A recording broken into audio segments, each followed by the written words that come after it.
Alors, je m'appelle Monique Tournadre, je suis enseignante spécialisée à l'IME Le Chardonnay. J'ai fait la première Sciences Expo en 1999 à Cournon. Nous avions présenté avec mes jeunes qui sont donc déficients intellectuels. Donc nous avions fait une sculpture qui s'appelait Crash-Tout et nous avions travaillé sur l'homme producteur de déchets.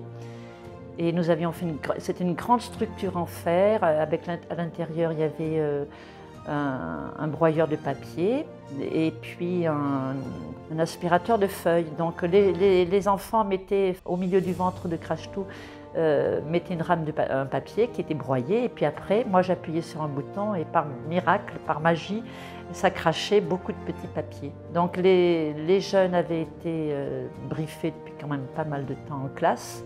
Qu'est-ce que c'était l'environnement, pourquoi il ne fallait pas laisser jeter ces papiers par terre, etc.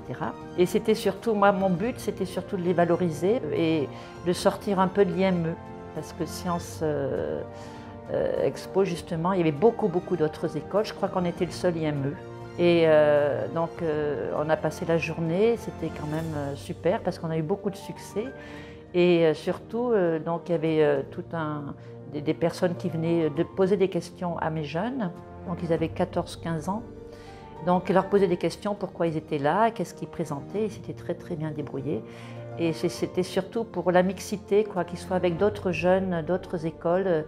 Et comme on avait été valorisés, les valoriser, voilà. Et puis c'était un projet de classe parce que bon, moi les apprentissages sont très difficiles, la lecture, les mathématiques. Donc il faut trouver quelque chose de ludique, il faut les motiver. Et là, ça avait été vraiment, Expo Sciences, ça avait été super. Et puis une autre année, en 2007, on a refait l'expérience alors avec une voiture, l'auto bricolo écolo, que nous avons fait aussi à l'IME. Alors ça aussi, pareil, on a eu un succès fou parce qu'on avait fait croire aux gens qu'ils allaient vraiment décoller. On secouait la voiture et ils y croyaient. Et on avait eu un très bon retour, un diplôme, voilà. Et pareil, donc, en plus c'était le week-end, donc les parents nous avaient confié les jeunes. Pareil, le but principal c'est de montrer que même étant déficient intellectuel, on peut faire des choses super, d'ailleurs parce que ce sont des jeunes qui, en tout ce qui est art, ont beaucoup de capacités, vraiment. Et comme ils n'ont pas de, comment dire, comme nous, ils expriment tout ce qui, même si parfois il ne faudrait pas, ils n'ont pas de retenue, ils expriment vraiment ce qu'ils ont, leurs sentiments. Voilà, je trouve que c'est une très bonne, c'était l'occasion surtout de les valoriser et qu'ils voient d'autres écoles, que ce soit ouvert sur le monde un peu.